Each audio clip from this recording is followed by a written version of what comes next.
50,000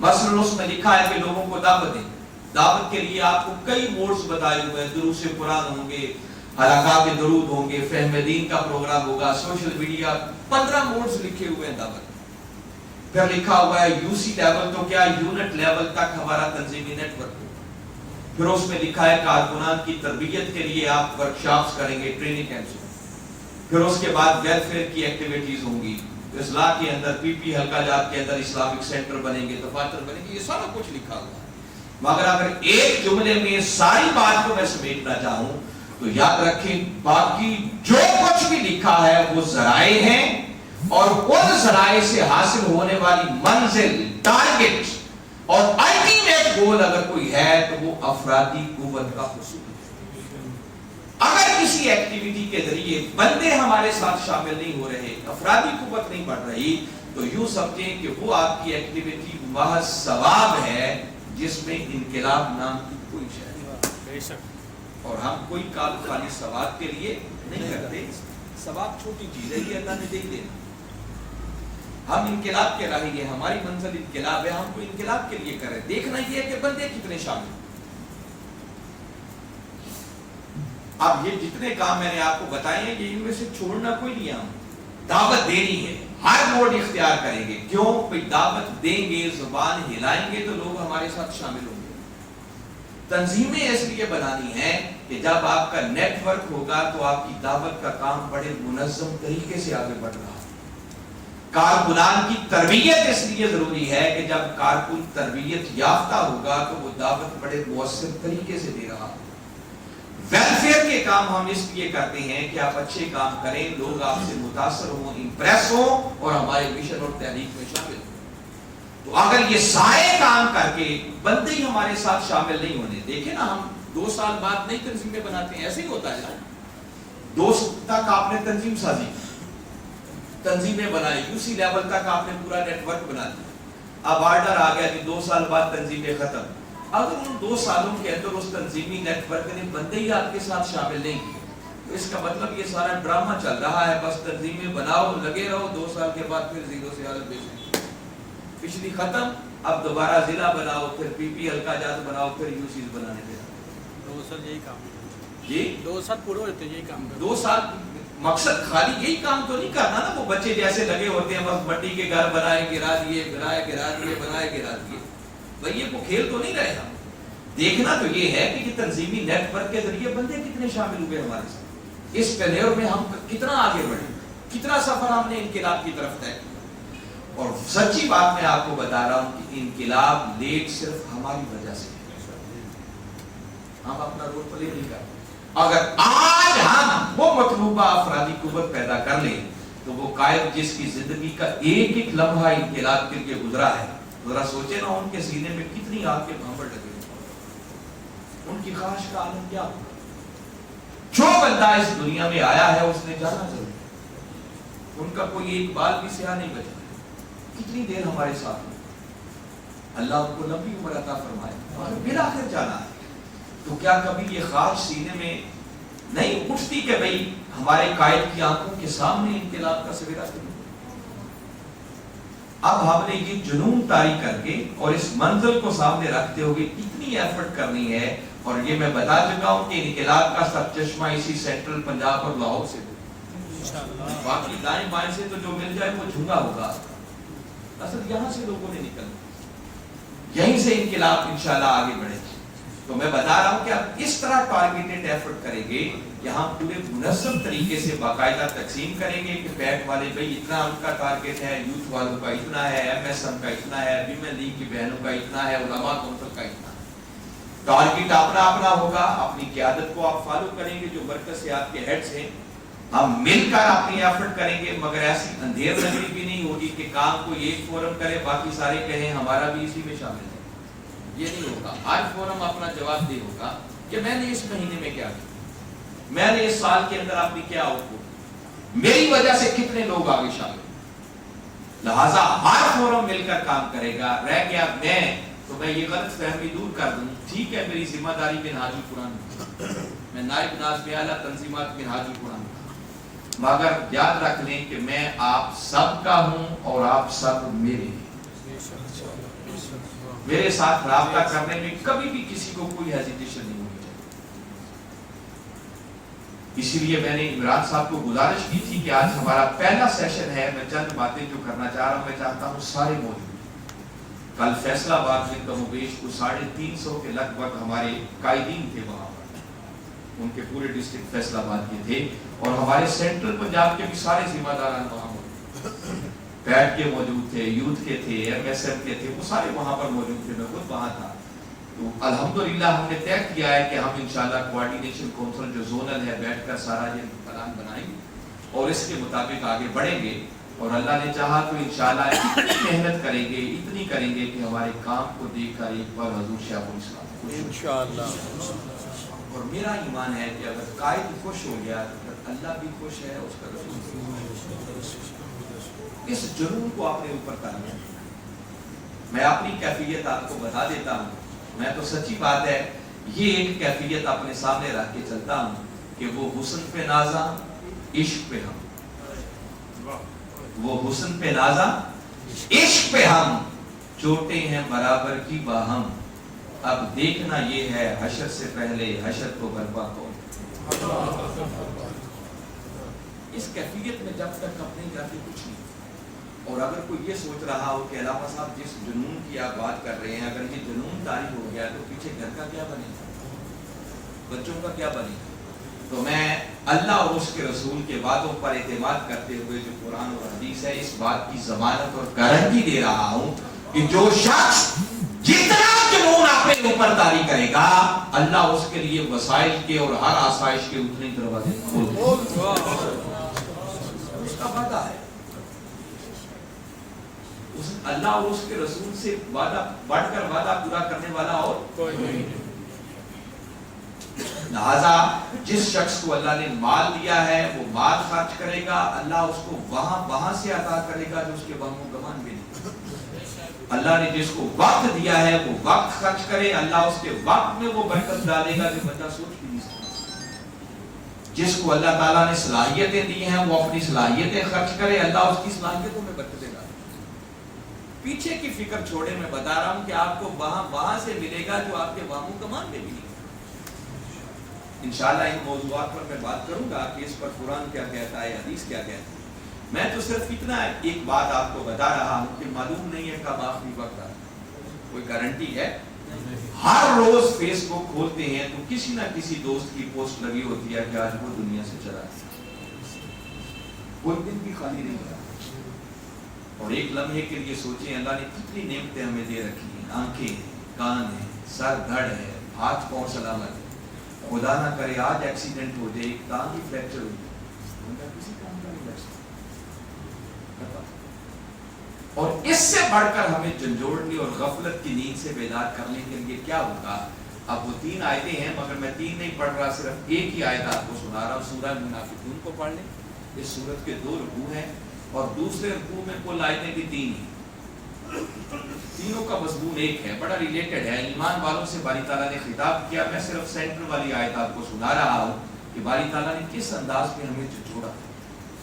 باری تعالیٰ نے مومنوں سے خطاب کرتے ہوئے فرمایا وَأَنفِقُوا مِمَّا رَزَقْنَاكُمْ مِن قَبْلِ أَن يَأْتِيَ أَحَدَكُمُ الْمَوْتُ.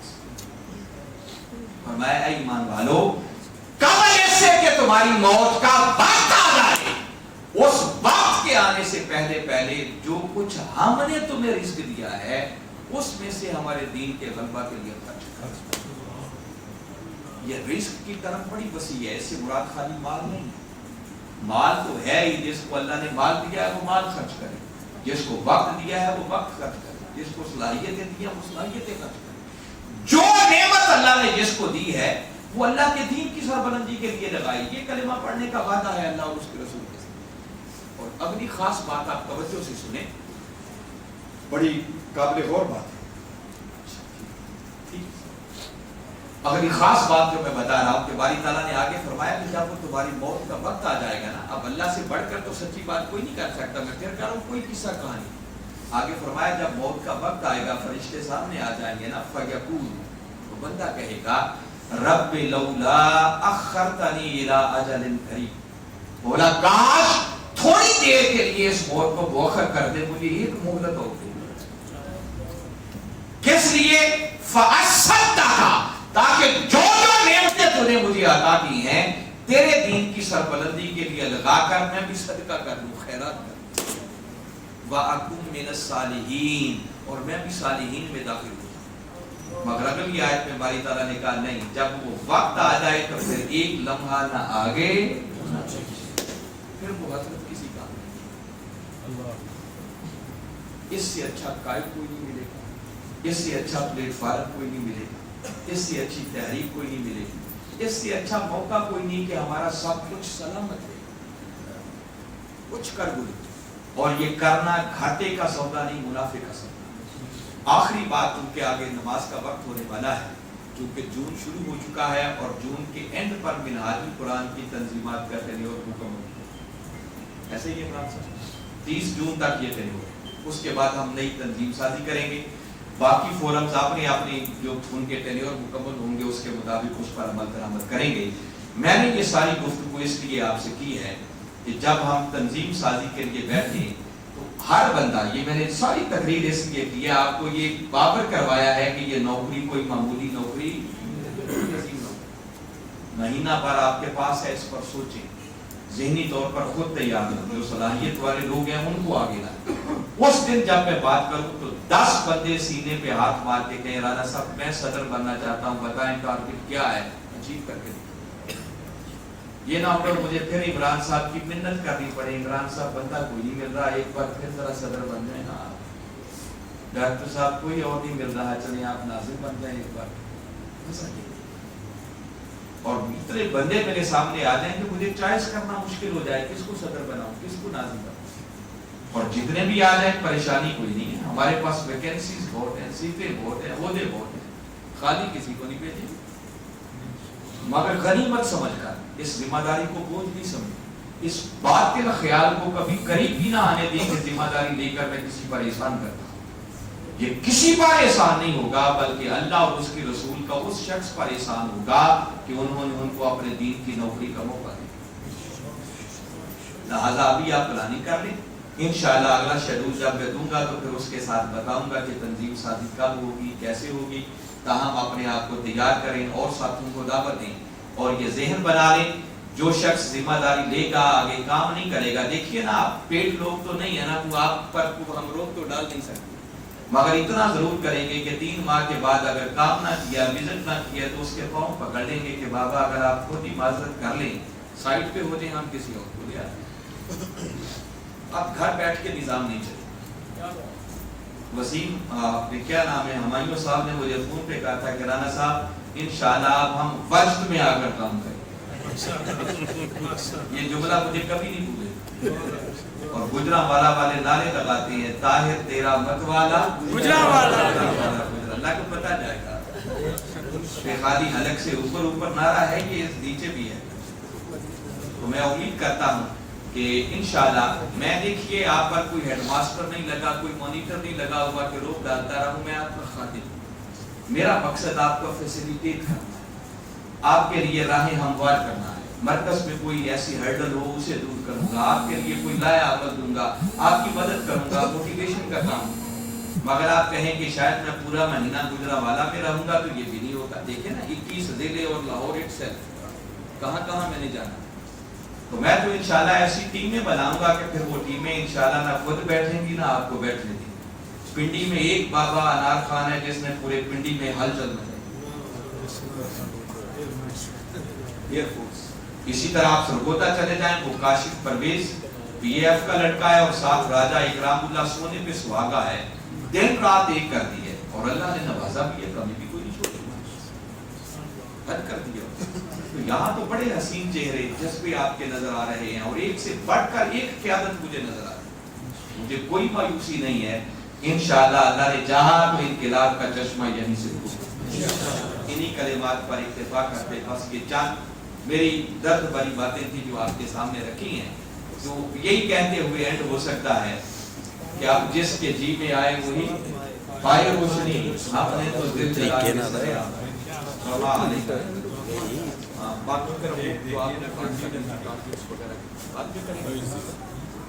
17